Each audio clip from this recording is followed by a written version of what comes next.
Greater Oxford, hello and welcome back for another episode number 6 of the Running Commode, a 15-minute monthly show here to provide you with tips and tricks in the running of your household.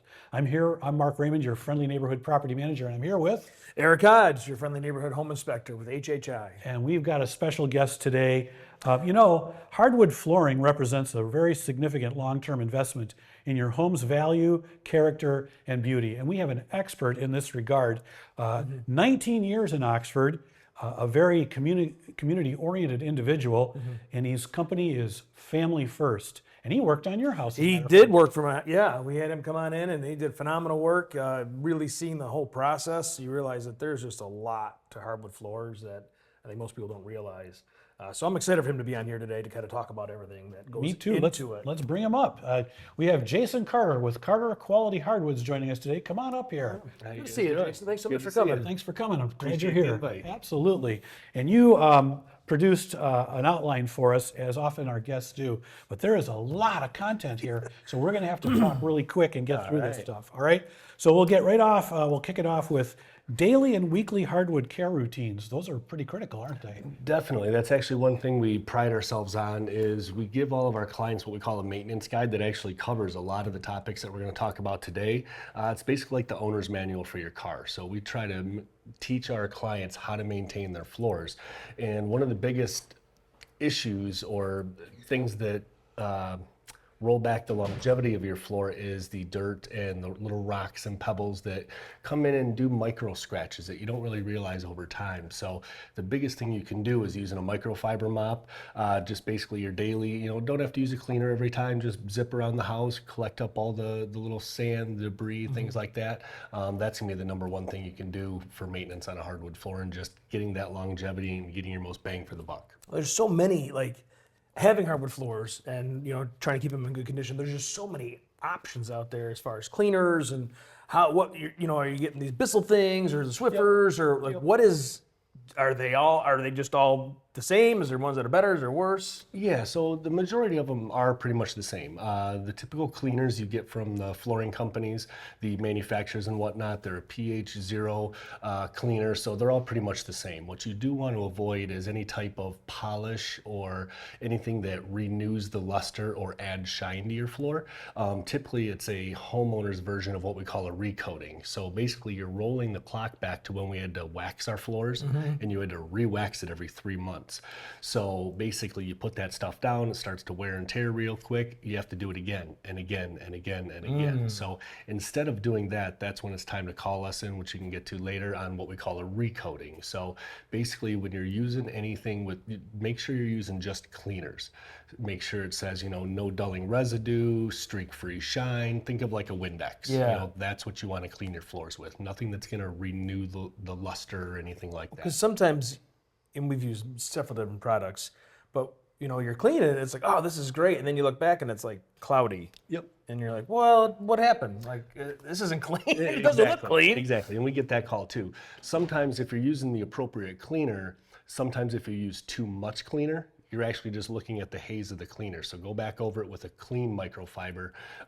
That will help kind of pull that back off. Okay. Would you use the cleaner again or just use water on the second time? No, just basically use just the microfiber because you want to extract what's on the floor. Anything that's a haze or anything like that, it's a contaminant. We need to extract it, pull it off the floor, not just smear it around or anything like that. Yeah. Another big tip too is to have a few microfiber pads. What most people do is they start in the kitchen because it's usually the dirtiest. You got your grease and grime in there, but then you take that same pad and you spread it through the rest of the house. So definitely clean your kitchen with just one microfiber and then have one or two backup for the rest of the home. That's one of the big things too. What would you tell people at home that just want to break out the wet mop and get going like that? Yes and no. So wet mop, no. Damp mop, yes. Basically, my rule of thumb is, let's say wherever you start with a damp mop, it has to be bone dry in 5 minutes or less. If it's not, you're using too much water. Okay. Because basically the water sitting on top can get through the finish, get through the cracks and the seams and whatnot. So you don't want to do a traditional, hit the mop and just start going to town on it. You really, really want to wring that out. The other thing too is a lot of people, when they do that method, they use the vinegar and water technique, which the vinegar does work. The one problem with it is a little bit acidic. So over time it can dull the finish, basically take your semi-gloss and take it down to a satin. So once a year, once in a while, it's not bad, but if you're doing that once every few weeks, you're gonna notice the sheen level start to really drop down in your finish. And I know I like how you have this in here, the cardinal sins of floor care, and so I'm assuming that's one of them is doing that. I mean, what are some other things you just avoid or very limited? Yeah, basically the number one thing, I get this question all the time, is the steam cleaners. So in the factory, in the warehouse where they create these things, they do work. That's on a brand spanking new floor.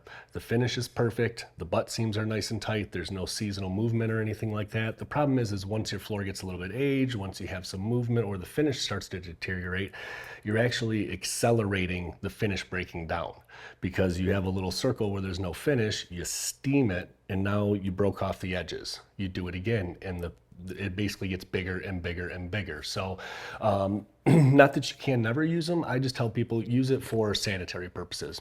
Hey, the kid had an accident, the pet had an accident, go ahead and steam mop that area. That's okay. But don't get into the habit of steam mopping the entire house or anything like that. We've also seen people where they leave the steam mop while they're working on something else, and it actually infuses the moisture in between the coats of finish. That type of stuff cannot be reversed other than a full sand and refinish. So we have seen that happen. Thank you very much for what you've given us so far. A lot to think about. Jason Carter of Carter Quality Flooring. We're coming up here on a break, but when we come back, we're going to talk about here in Oxford, Michigan, the climate challenges and how they affect or impact your hardwood floors. Stay tuned.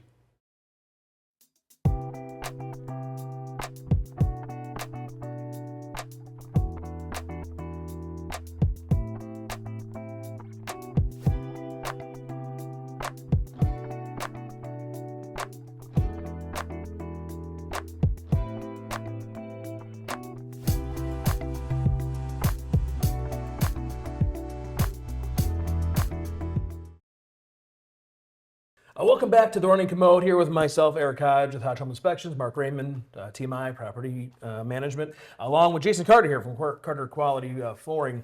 And we have, I'm glad you put this on here, because this is one thing I definitely want to talk about, is Michigan, and our seasons change a lot. Like right now, it's like we're in the mid to upper 80s all of a sudden. After being in the 40s, it feels like 2 weeks ago.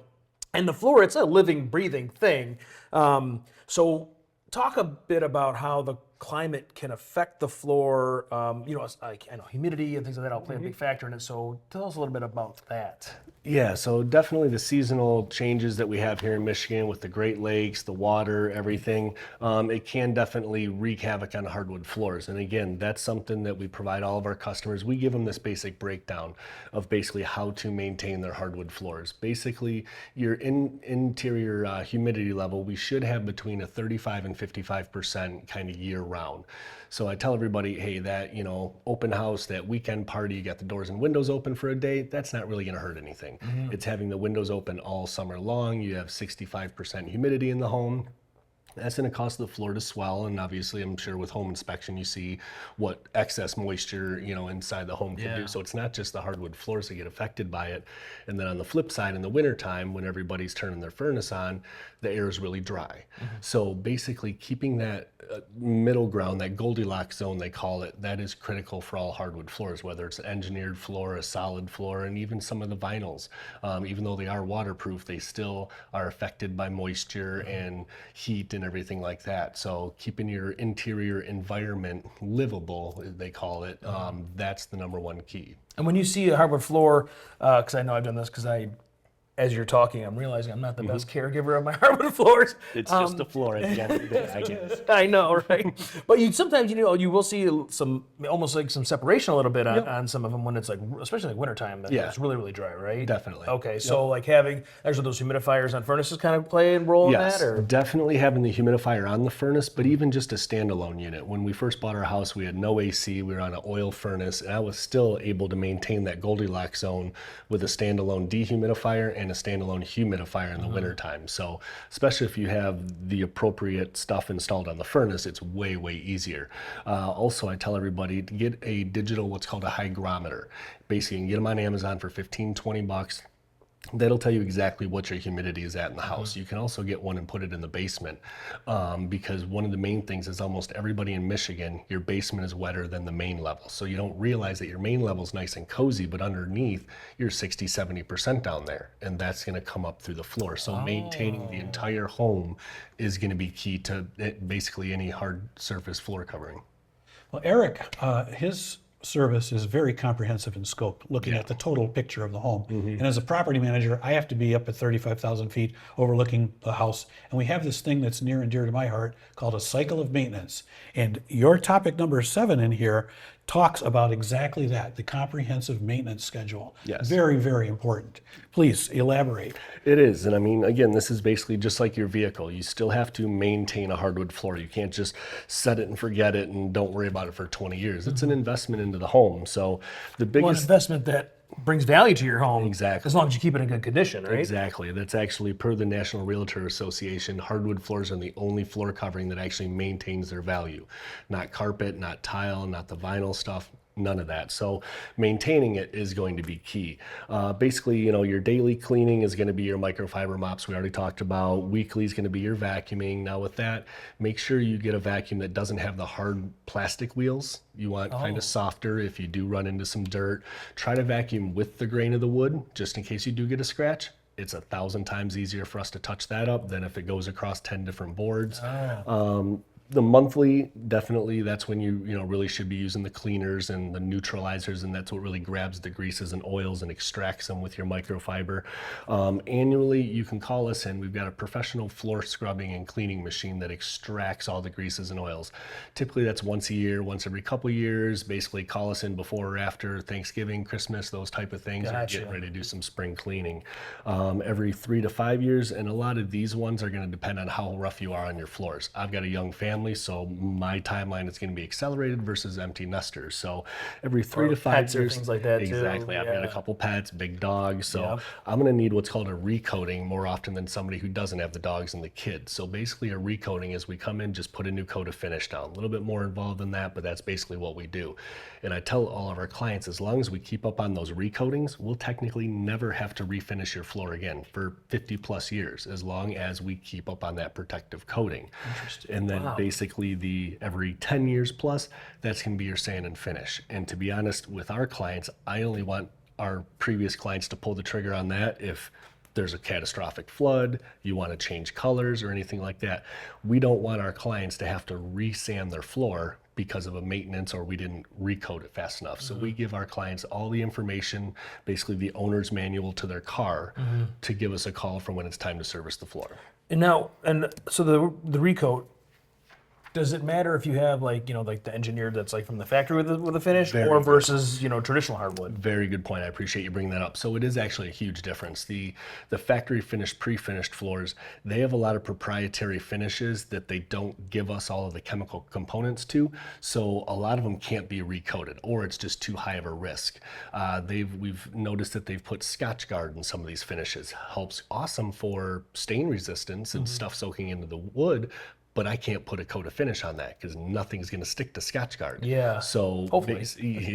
So basically, the site finished, the sanded and finished on site in your home are basically the easiest to maintain when it comes to the recoatings. So if you had an issue with a engineered, it's basically that's got to get sanded down. Yes, and that's also one thing to keep in mind. A lot of the engineered floors now, the wear layer is so thin on those. I call them they're disposable floors. They're just like your carpet. They're just like your vinyl. Once you wear through them, there's nothing left to service. So you can get the good engineered floors that are thick enough that you can resand just like a solid floor. Something to keep in mind if you're looking at. Exactly. I don't want to do the whole flooring process. You can get to the engineered, but look at what you're getting. Exactly. For Yes. maintenance down the road. Exactly. Gotcha. Well, we got about a minute left, and I see here on topic 10, the craftsman's promise.